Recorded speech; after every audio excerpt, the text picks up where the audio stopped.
analysis with over 70 years combined experience. This is the Bob Ryan and Jeff Goodman podcast. NBA, some college, a little bit. Bob Ryan, Gary Tangway pod here on CLNS Media is brought to you by Prize Picks, the exclusive daily fantasy partner of the CLNS Media Network. Pick more, pick less with Prize Picks. Okay, Bob, coming out. It's going to be out by the time people watch this. It may already be out. But Bill Simmons has a terrific series on the Celtics, history of the Celtics, which, of course, you took part in. I had a chance to go to the premiere, and they focused on the 80s, and they obviously a lot was on Bird and Parish and McHale and Max. But the thing that I really appreciated about the series is that they tell the good and the bad of it. So we're going to focus on maybe some of the untold stories here a little bit. But things weren't always rosy between all those guys, were they? No, you had high-profile stars, and with appropriate egos, and a feeling of self-worth, and nothing ever changes, and people want to get paid, and so forth. I got to admit, I learned something, although I can tell you how I first got jolted a little bit. All right, let's talk about Bird and Parish. You might as well tell people what Right. Here. Yeah, I mean, Parish, for the first time ever, and you will see it when you watch the series, Parish admitted that when Bird got into the legendary fight with Irving, which everybody sees the picture of, right? And Bird got held back by a couple guys, and Irving got some licks in. Chief went to the bench because Larry did not support Chief in his contract holdout. Right. And then embellished it by at one point when he was saying in reference to Robert holding out or what he was doing. Right. Oh yeah. We can win without him. We have enough bench. If he doesn't want to be here, that's too bad. Well, we got enough of a bench. We can win without him, which is not really a very sound talent evaluation in my mind. It's one of the few times I ever questioned Larry's acumen on basketball. But anyway, he said that apparently, and not apparently, it's been validated. Let me tell you my little awareness in this thing.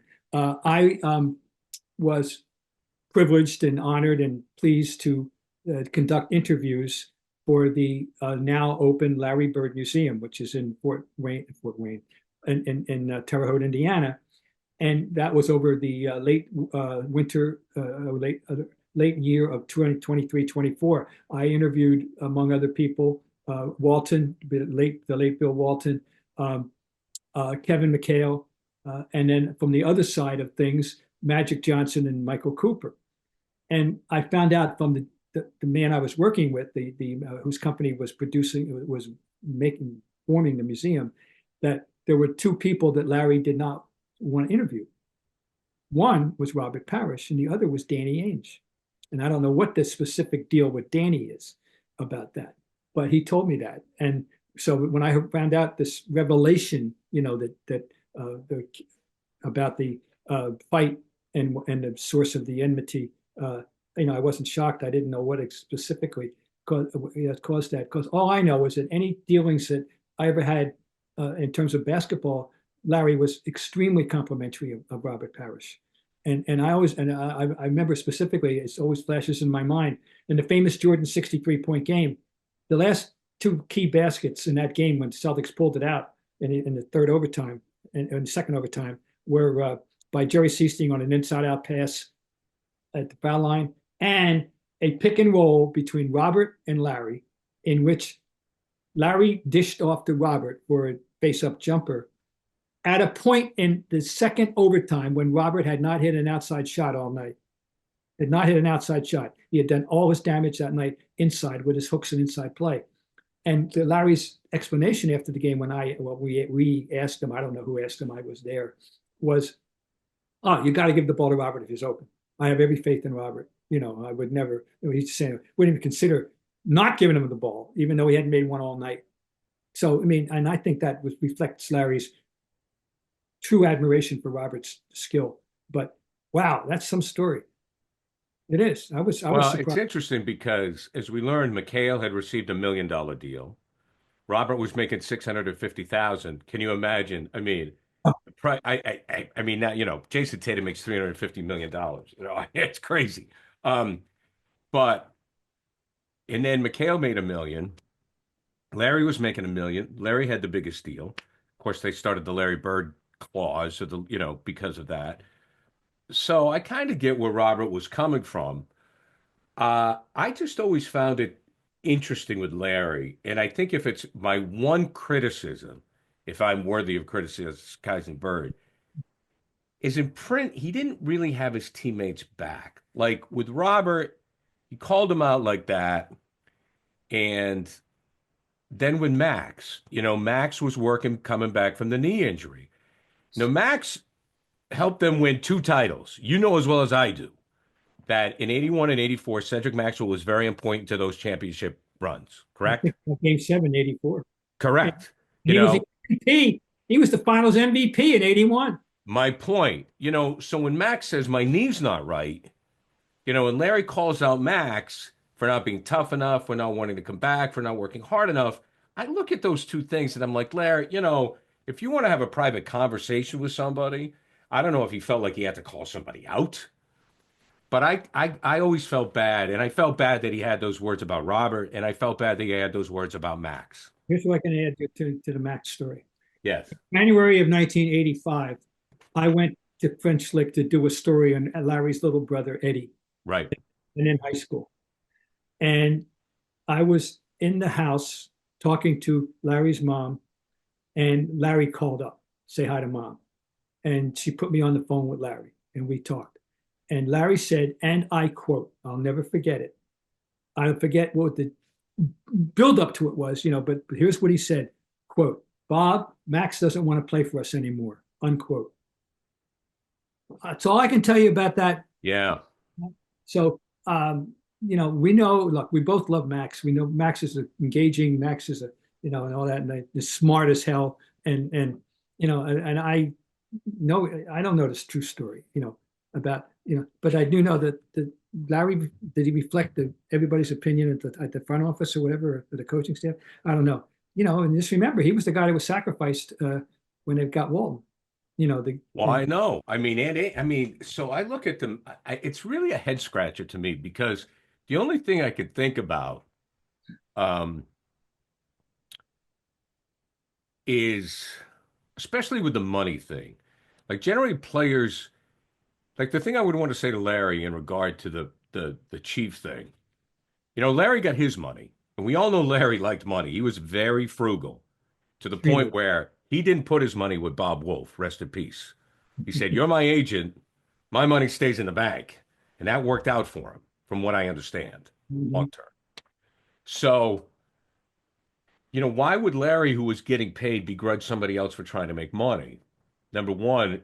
And number two, based on what Max had already done for them, I always found it interesting. I think the thing with Larry is he could never understand why someone wouldn't shoot 100 free throws after practice like he did. He just couldn't comprehend it. Well, that kind of ties into what he used to say about Kevin. Same thing. And I wonder, well, first of all, I always wondered how Kevin has handled the idea that he wasn't the best player Larry ever played with. That Larry insisted it was Dennis Johnson. I wonder how Kevin has always handled that one.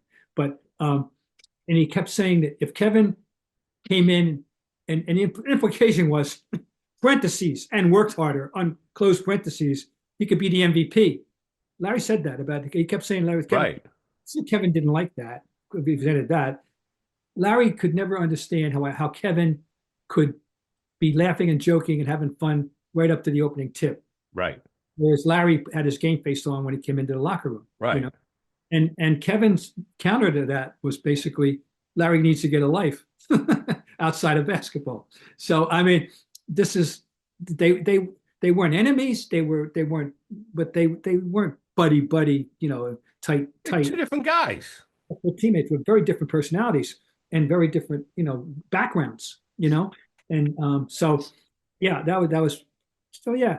And I keep pointing out to people, the guys that Larry gravitated to socially more were the bench warmers. Larry looked out for the guys at the end of the bench with uh, regifting stuff, that he would Right. get, whatever. Well, And Larry grew up poor, very poor, and he understood that. The other nothing. relationship, but like when you talk about Larry and his buddies, I mean, Roby, of course, the stories about he and Roby in bars. Quinn Buckner, I don't know if it Oh, was because they were both Indiana guys. looked up the Butner, probably still does, in terms of he Loved thought Buckner. Buckner was a savant, a worldly person with knowledge about things, and he loved Quinn Buckner. Yeah, So, Jerry Seasting, a fellow Hoosier. I right. think he felt very proprietary to a jury from Martinsville, Indiana, and yeah, And he and loved DJ. He loved DJ. he did love JJ, and he gave him his highest compliment. I mean, that's his highest compliment. I mean, look, we love DJ too, and he had some clutch shots. But I mean, Kevin McHale, well, it's funny. This is a great debate, Bob. Who was a better player, Kevin McHale or Dennis Johnson? If you just take their Celtics career, you would say McHale, but DJ was pretty good with Seattle. DJ was pretty good, and he had one of the most fascinating finals ever in 1979. I love one of my favorite things to point out in terms of statistics. Is that in the 1979 finals, Dennis Johnson, a year after a seventh game in which he shot over 14, remember that, the background of that, in seventh game in 78 against the Bullets, young Dennis Johnson went 0 for 14. Okay, now the next year, in the same finals against the same team, a little revenge thing, Dennis Johnson in a 5-game victorious series averaged 20 points a game and blocked 14 shots in 5 games from the guard position. Even Derek White can't do that, folks. As much as we love his shot blocking prowess, from that point on, I said he's the most destructive defensive guard I've ever seen. He will use that phrase, destructive guard. But right, so he was very good, and of course. Well, needless to say, Bob couldn't make it for the premiere. He had a prior engagement, but he is prominent in Bill Simmons' Celtic series that's coming out at HBO. What is that dropping again, Bob? This Sunday? March 3rd. Monday starts Monday. March 3rd. Okay, and obviously Bill is from Boston. It's an emotional project. It's terrific. I mean, Shaughnessy's in it, McMullen's in it, Ryan's in it. Howard Bryant. He covers the gamut, and he talks about life on and off the court here in Boston, and gets into the racial issues as well, which you hear Robert Parish and Cedric Maxwell talk about, which is compelling. So it's a worthy watch. Okay, Bob. News dropped this morning that Diana Taurasi, after 20 years, is hanging it up from the WNBA. Well, it's an extraordinary career, and of all the UConn players, I don't know who the greatest one was, but they've had so many, so I'm not going to automatically say she was the greatest of them all, but she's the most accomplished overall of them all. Right. If you consider that her UConn career, her 20-year career in the WNBA, which included 3 championships, and something that just your jaw hangs open and you just go, 6 Olympic gold medals, which means she was a mainstay of over a 20+ year period for America. 6 gold medals with the U.S. women. I don't know, in terms of the whole Olympic world, Americans, how many people can match that, total. You're talking Phelps. Of course. In terms of longevity, I'm good. Yeah, longevity, of course. Right. Spread. I've got to think that's the biggest spread. I would like to hear from someone. I mean, I get a hold of David Waloshinsky. He's the Olympic guru of gurus. But get John Powers on the phone. What's the biggest? Yes, yes, he'll know. That's a good question. Thank you. I'm going to do that. No, really, that's great because I'm curious because I got to think that's it. Anyway, Diana Taurasi. I remember seeing her as a freshman down at a game at Hartford, and how Gina Auriemma was raving about her. No, it's just a phenomenal career, and she's obviously a Hall of Famer and the whole package. And hey, we salute you and thank you and thank her for her service for us basketball fans. Okay, thank you very much. And the WNBA is finally getting its due.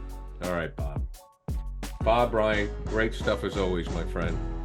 Bob, here, brought to you by Prize Picks, the exclusive daily fantasy partner of the CLNS Media Network. Pick more, pick less with Prize Picks. Bob, talk to you next week.